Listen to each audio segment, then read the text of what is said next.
What I want to do today is to have a look at the way we measure distance, all right? So we're going to look at a number of techniques under the heading of measuring distance in astronomy, okay?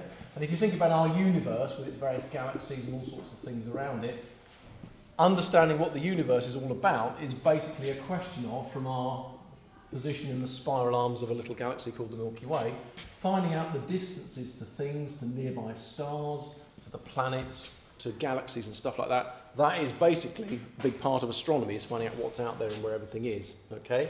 And obviously in astronomy, the distances are very large, okay? So techniques you might use on the Earth measuring distance, like the tape measure, that doesn't work very well. Let's try and work outwards then from the Earth, if we kind of work out in terms of distance from the Earth. So let's start with things fairly close to the Earth and moving out to things much further away, okay? Two guys who need a mention, I think, even though they're not currently in the syllabus, is Eratosthenes and Aristarchus.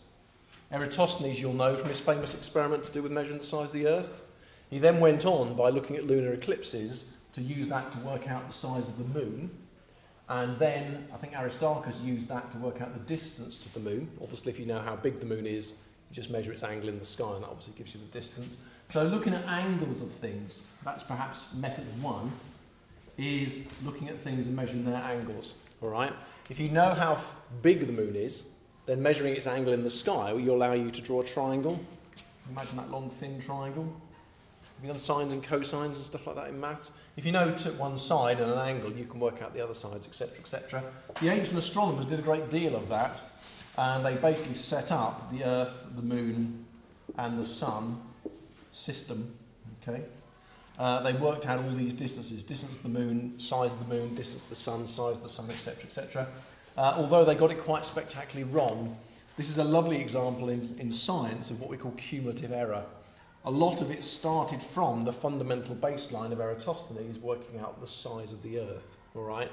From that, he worked out the size of the moon. From that, Aristarchus worked out the distance to the moon. Can you see it's all like a big sort of stack of cards, really? If the first measurement's a bit off, and the second one's a bit off, and the third one's a bit off, in the end, their measurement of what we call the astronomical unit, the average distance between the Earth and the Sun, if you can imagine, that kind of sits on top of a pyramid. What do you need to do to measure that?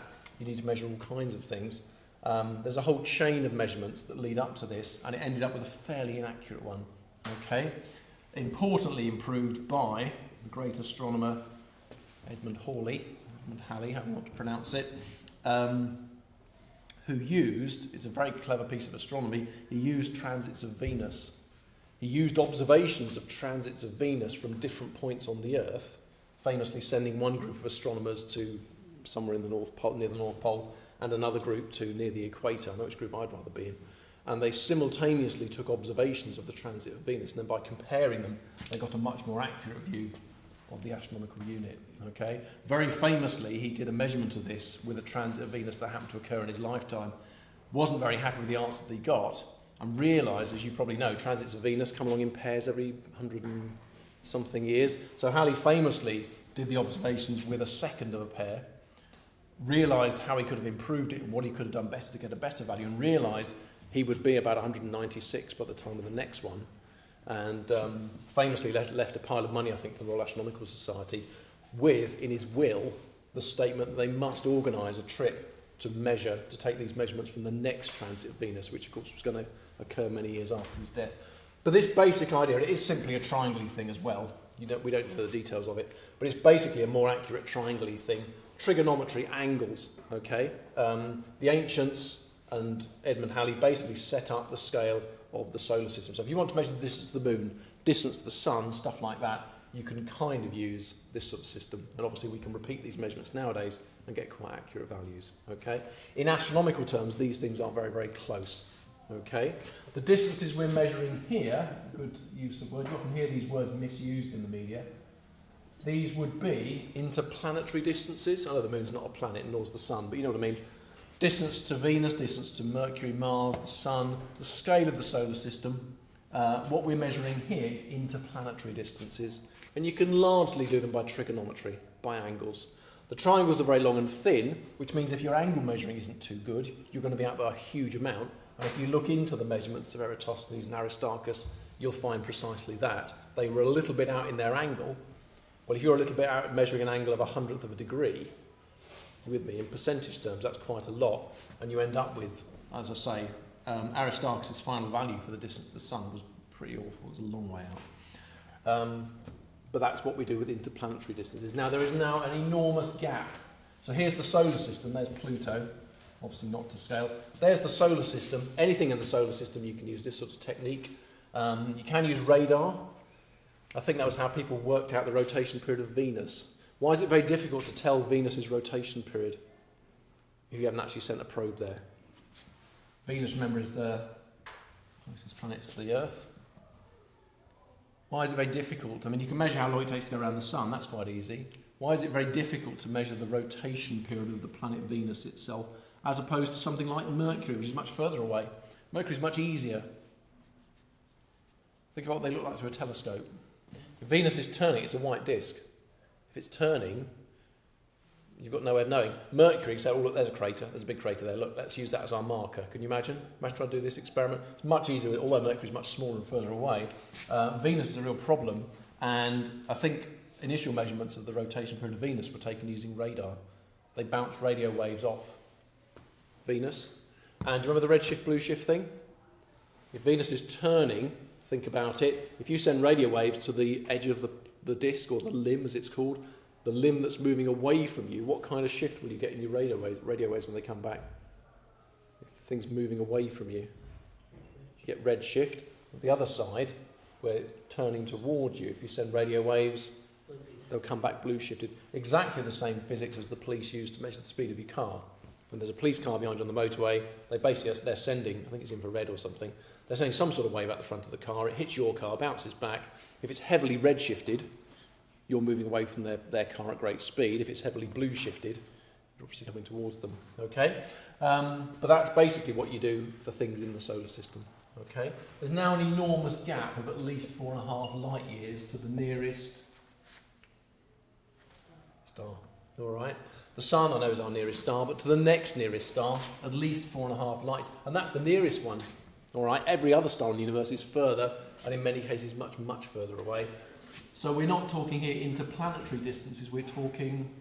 Are you with me? We're talking interstellar distances.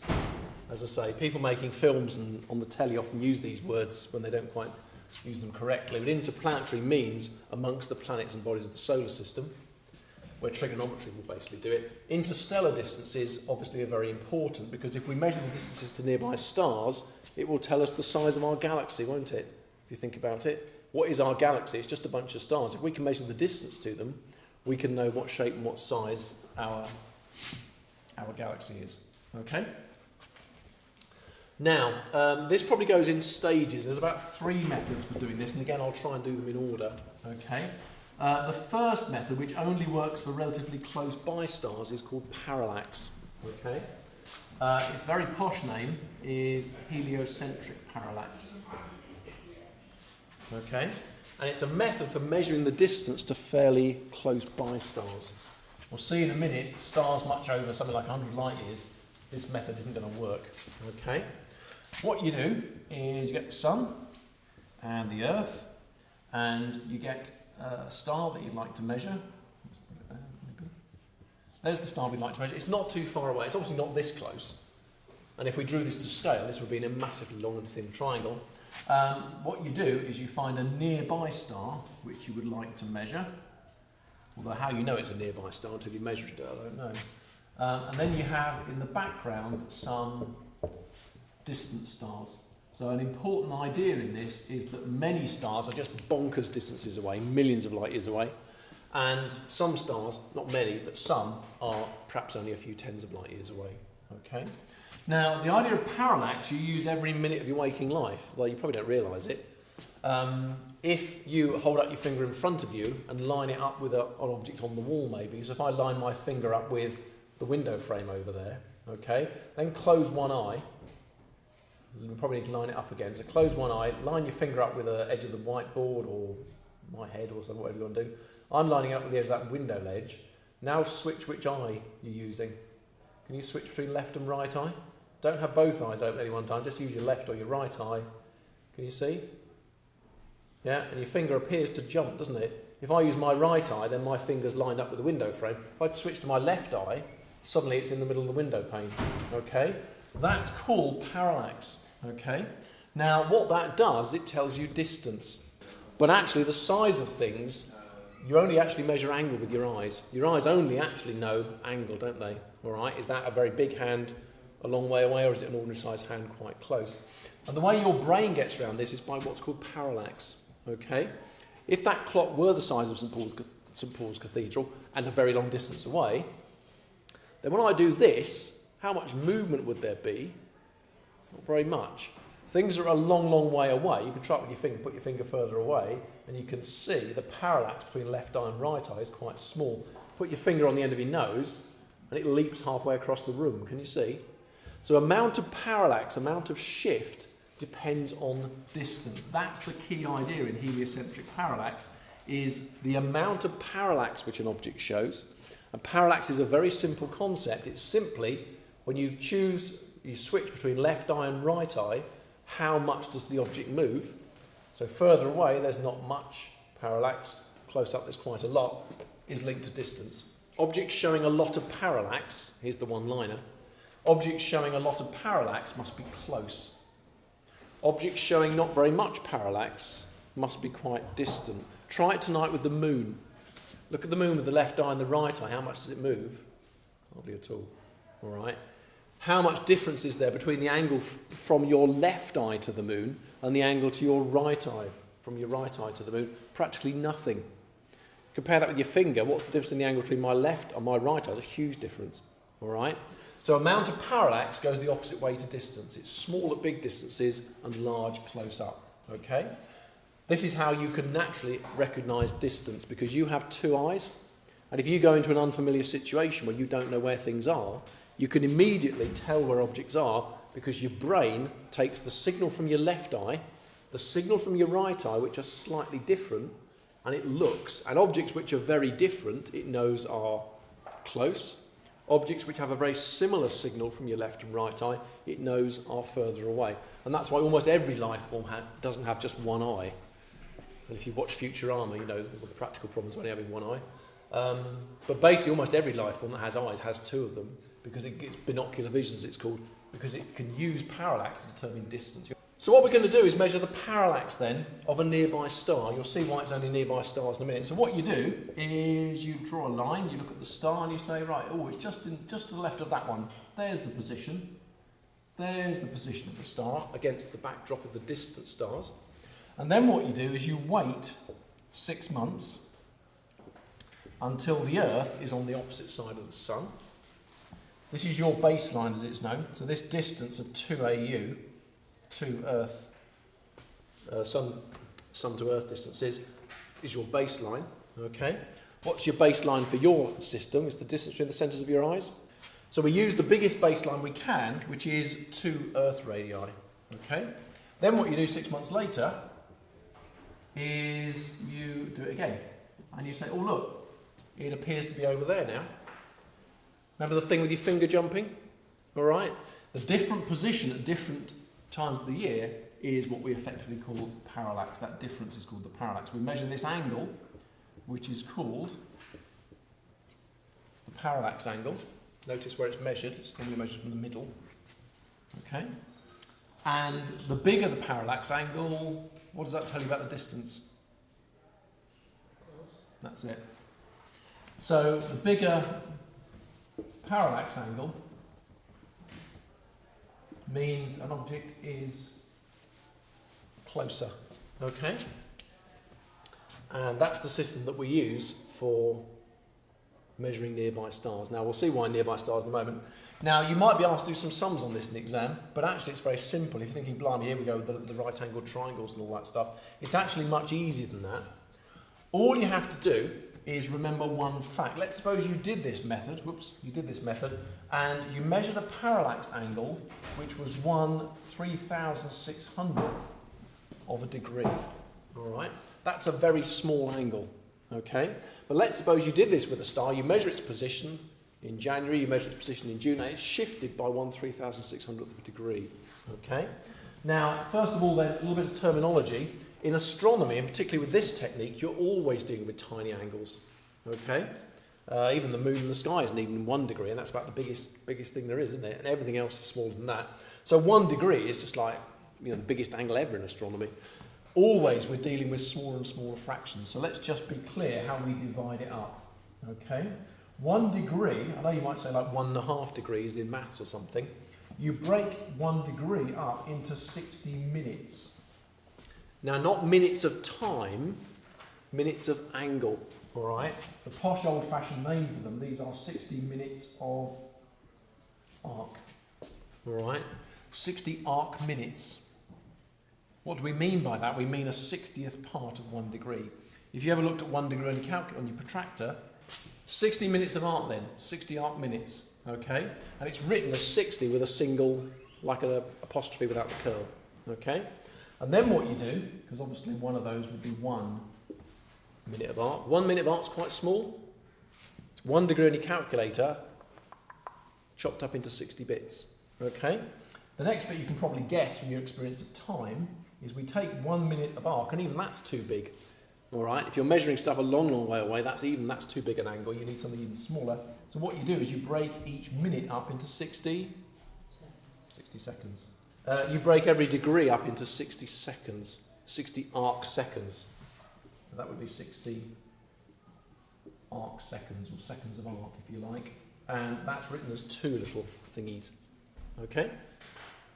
So 1/3600th of a degree, what's an easier way of describing that? 1 arc second, all right? So this is how you do this method, is you need to remember if that happens to equal 1 arc second, okay? What do I mean by that? I mean just like a second is a 3,600th of an hour. Think of a degree as like an hour. It breaks up into 60 minutes, and each minute breaks up into 60 seconds. Yeah, I'm sure you've all experienced this during a maths lesson, watching every single one tick by slowly. You know this well, I'm sure. And it's basically just take the degree and you chop it up in the same way as the hour, and you use the minutes and the seconds and the 60, but they are arc minutes and arc seconds, not minutes and seconds of time. And you need to know this notation, the single apostrophe dash thing for minutes and the double one for seconds. Let's suppose then you did this for a start and you had exactly 1 second of arc. Okay? Well, the good news is you can tell straight away what its distance from the Earth is. Let me give you a clue. You've measured a parallax angle of 1 second. Can you see? It's a parsec, all right? We mentioned the parsec in the cosmology section. I just know it's 3.26 light years. You need to know 1 parsec. Why is it called a parsec? Because that's what it means. If you are measuring distances by parallax, and you get a parallax angle of 1 second, that's the bit you need to write down, parallax angle of 1 second, then that means you are 1 parsec away. Okay? Is everybody happy with that? So you don't need to do sine and cosine and right angled triangles and complicated stuff like that. You just have this reference marker. If the angle of parallax is 1 second, then the thing must be 1 parsec, which if you do the math, put the right angled triangle in, take 1 AU, you can work it all out with sine and cosine, comes out to be 3.26 light years. Okay? If you do the trigonometry, you can work out if that's 1 second of arc, a 3,600th of a degree, then that distance must be 1 parsec. It's defined to be 1 parsec, and that will be equal to 3.26 light years. Okay? And so if that angle was 2 seconds of arc, you'd be 2 parsecs. Ah, gotcha! Let me explain. If the angle is 2 parsecs, you'll be 0.5 parsecs away. half a parsec away. You see, all right? Please don't fall for that one. That's the reason I wrote in big friendly letters. All right? It goes the other way round. If this parallax angle is bigger angle means closer. All right? I'm sure most of you can navigate your way around the room and get out the door without hitting anything. So you do know this. Bigger angles means closer. Smaller angle means further away. So don't fall for this. If this angle is 2 seconds, Bigger angle means it's closer. You're only half a parsec. What if the angle was a tenth of a parsec? You'd be 10 parsecs. Think of it, tenth of a parsec, smaller angle, you are 10 times further away. And basically, because the angle, the triangle is so long and skinny, you can just do it by proportion. You might be thinking, yes, but what about the sine and the cosine? On this triangle, you're right, it's not quite as simple as that. But in astronomy, this triangle is going to be so long and thin that, in fact, it's going to be pretty much, they're just proportional. So all you have to remember is that. And then, as long as you keep your brain in second gear, you can work everything out from that. An angle of 2 seconds would be half a parsec away. 3 seconds would be a third of a parsec away. 20th of a second would mean you are 20 parsecs away, and so on. Okay? What's going to limit how far away you can use this method? Yeah, and the question is how small an angle. I think we can probably measure, well, let's be bold, 1,000th of a second. Maybe 100th or 1,000th of a second. If I got this angle to be 1,000th of a second, how far away would I be? 1,000 parsecs. Maybe that's a bit optimistic. 100 to 1,000 parsecs is where this method runs out of steam, I would say. All right. Much beyond that, you're not going to be able to measure these angles accurately. Okay. The motion of the star against the background is going to be so small, you're just not going to measure it accurately. So I would say this method takes you up to maybe 100. That's a bit mean, a bit optimistic, maybe 1,000. Once you're into the hundreds or the thousands of parsecs, it's going to get very, very difficult. Okay. Modern technology, Keck telescopes and the Space Telescope obviously keep pushing this boundary forward. But it's our local neighbourhood. Can you imagine that? I haven't got room to draw it. Around the solar system, there's stars. The closest one's at 4.26 light years. There's other stars around. Out to about 100 or 1,000 parsecs, you can use this method. Okay? The same method as you use for navigating yourself around the world. You know how far away the table is, or the wall, or things by basically the parallax that your two eyes do. Next time what we'll do is we'll move on. Obviously there are plenty of stars. Let's just think about it in terms of the Milky Way. Here's the Milky Way galaxy. It's about 100,000 light years across. So what does 1,000 parsecs look like? 100,000 light years, 1,000 parsecs. 1,000 parsecs is 3,000 light years. It's about a 30th, isn't it? Yeah? So the method we've described this afternoon, how far will that get you? About there. Now, there's plenty of stars in that region, don't get me wrong, and it's a very effective method. But, can you see where we've got so far? If you've got your big picture of the universe in your mind, how much of the universe can we measure by heliocentric parallax? It's an important part of the universe, but it really is. Can you imagine like a little bubble, 1,000 parsecs in radius? That's probably about as far as we go. We live in a galaxy which is 100,000 light years across. What are you going to do with a star that's 50,000 light years away? Not going to happen here. 50,000th of a second, I'm happy to be proved wrong as time goes on. You're not going to do that, okay?